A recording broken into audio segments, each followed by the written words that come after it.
Hello students, in this session we are going to study about asexual reproduction in organism. Organisms are of two types, unicellular and multicellular. So, asexual reproduction also differs in unicellular organisms and multicellular organisms. So, let us first start asexual reproduction in unicellular organism. First one is fission. Fission. It is a mode of asexual reproduction.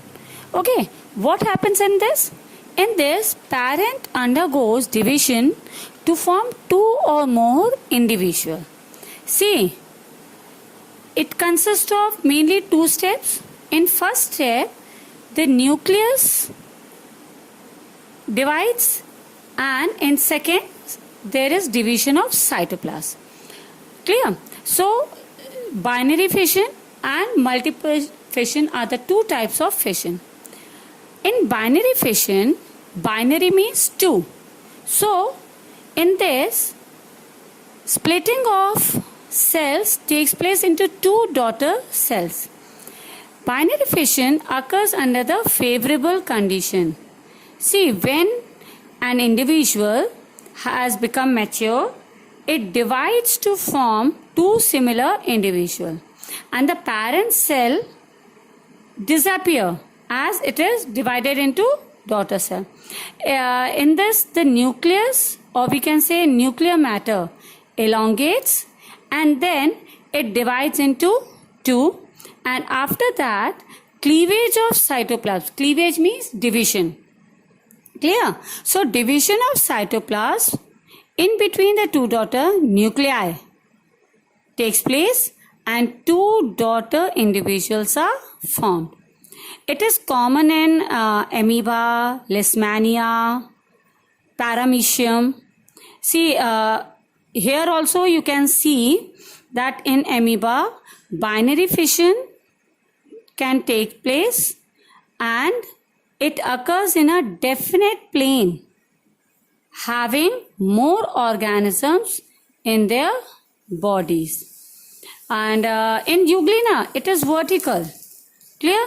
So, always binary fission takes place in a particular division, plane. Next is multiple fission.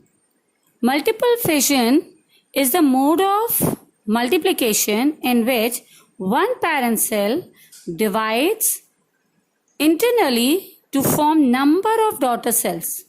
Okay, it continuously divides and forms number of daughter cells. The multiple fission normally occurs in protozoas and some of the algae also. So, continuously the nucleus divides and cytoplasm gather around each nucleus to form daughter cells, and the parent cell is covered by a cyst which protects the cells, and under the favorable condition it bursts and releases the individual daughter cells. Thus, cyst protects the cells during the unfavorable condition. Next is budding in unicellular organisms.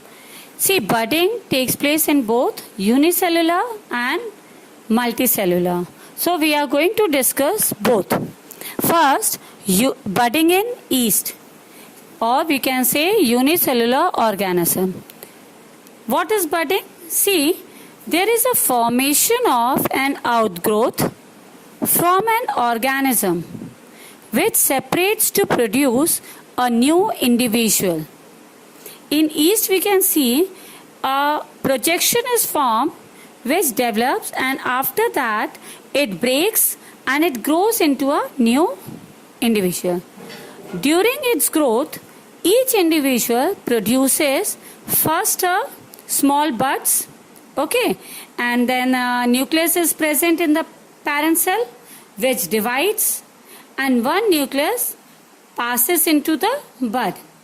Once the bud grows in size, it gets separated from the parent and develops into a new individual.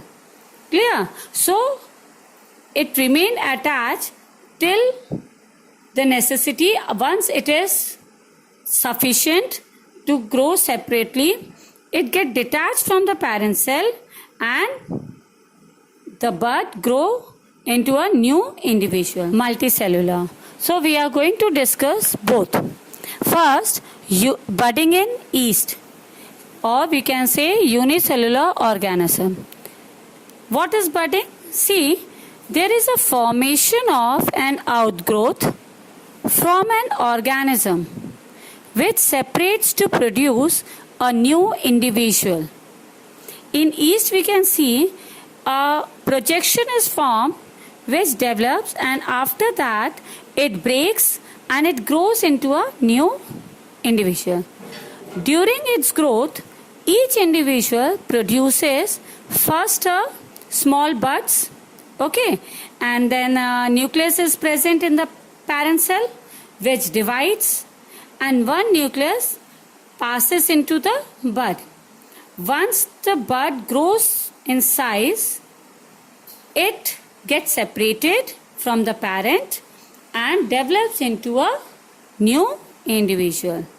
Clear? So it remain attached till the necessity. Once it is sufficient to grow separately, it get detached from the parent cell and the bud grow into a new individual.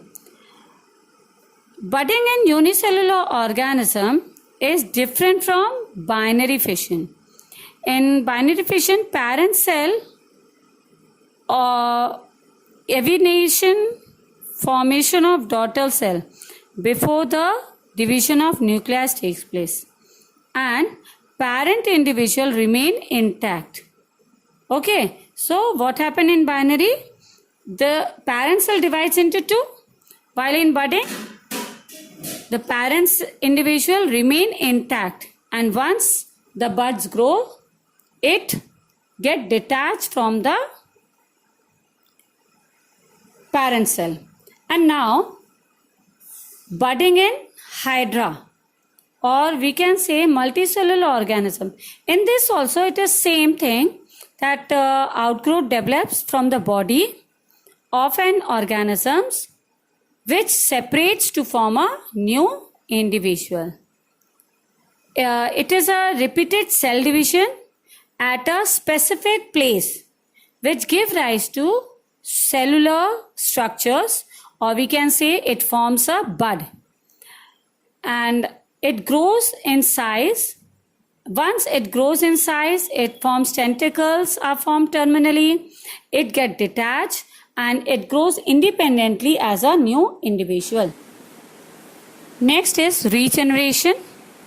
Regeneration is the ability to repair injured part and replace the once lost part through accident. Means it has the capacity to regenerate, or we can say to regrow a new individual or lost part. It may be full individual or it may be some part of an individual.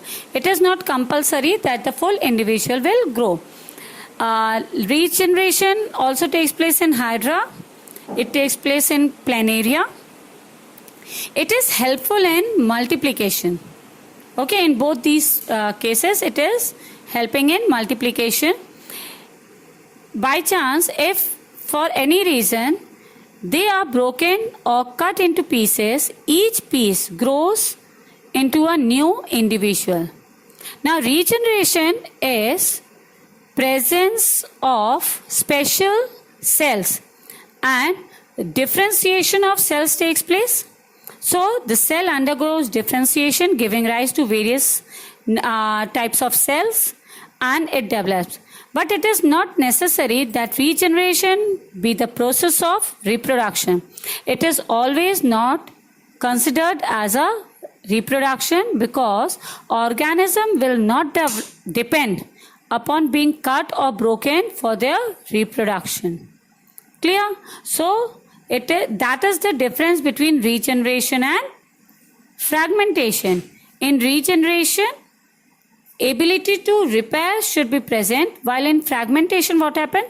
Breaking up of body into two or more pieces takes place, and each cell of fragmentation has the ability to divide and growth, while in regeneration it depends upon the occurrence, or we can say it depends upon the cells and differentiation of cells. Now, asexual reproduction in multicellular organisms. See, simple multicellular organism multiply asexually through fragmentation, regeneration, budding. Just now we have discussed budding in Hydra, and spore formation. Okay, spore formation is also the method which is both in multicellular and unicellular organisms. Clear? So first we are going to discuss about fragmentation. Fragments. What is the meaning of fragments? Fragments means to break into pieces. Okay, so what happened in this? In this process, breaking up of body of an organism into two or more parts takes place, and each part, or we can say each fragment, grow into a new individual. Fragmentation is common in algae, fungi, bryophytes, okay, like Spirogyra and all. It is common in Spirogyra. It is caused by mechanical disturbance or some chemical reaction. Okay, so fragmentation is very common in method of multiplication. It is a method of multiplication in algae like Spirogyra. All the cells of Spirogyra or any other which is going under multiplication, undergoing the process of fragmentation, are capable of photosynthesis, growth and division. Clear? So all cells are capable. So each fragment grows into a new filament. So thus fragmentation, what happened? An individual body breaks into two or more pieces, and each pieces develops into a new individual. See, cell grows and divides after fragmentation, and it develops into a new individual. Next is spore formation. See, spores are very minute unicellular asexual reproductive bodies. It gets dispersed and form new individual on germination. See, spores are motile in some aquatic forms. They are present in a bulb-like structure which is known as sporangiophores. Each sporangium contains numerous dark-colored spores, and the wall of mature sporangium cracks and open to expose spores. This is beneficial as the outer covering, or we can say cyst, protects the spores during unfavorable condition, and as soon as the favorable condition returns, it bursts and spores are released in air. They germinate after falling on suitable substratum, giving rise to a new individual. Now we are going to start vegetative propagation. Vegetative propagation means when a new individual develops from vegetative parts of the plant, that is stem, roots, leaves. All these are known as vegetative propagation. See, plants not bearing flowers are reproduced by vegetative propagation. Like different methods we know, like cutting, then grafting, layering, all these are included in vegetative propagation. Many times we have seen that some plants grow by themselves also. Vegetative propagation is of two types. One natural vegetative propagation and other is artificial vegetative propagation.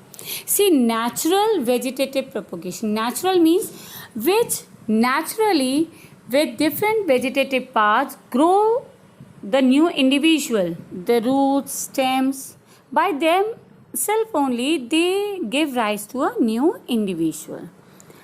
And in artificial vegetative propagation, we are using that particular part, or we are using some growing part of the plant for the development of new individual. And it is, we have seen in nurseries and all, many times it is done in nurseries for growth of new individual. In artificial methods of vegetative propagation, different methods are cutting, like in plants like citrus, stems are cut. In some of the plants, leaves are used.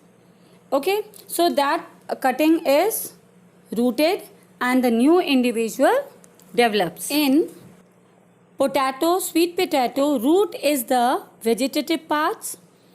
In some of the plant like potato, turmeric, stem, or we can say stolon, runner, these are the vegetative parts. Bulbs we know, in onion, ginger, bulb is there through which new individual develop. In bryophyllum, leaf bear buds in a marginal notches which when come in contact with soil, it give rise to new plant. And in oxalis, bulbil is there, that is a fleshy bud which separates from the parents plant and give rise to new plant. Now, different advantages, or we can say importance of vegetative propagation. See, it helps in development of new plant which are seedless. It also helps in development of genetically uniform population, and also different good varieties of maintained, good varieties of plants are maintained with the help of vegetative propagation. The survival rate of daughter is 100%. It means there are more chances of survival of new individual if it is done by vegetative propagation. It is quicker method. The fruits and flowers develop quickly.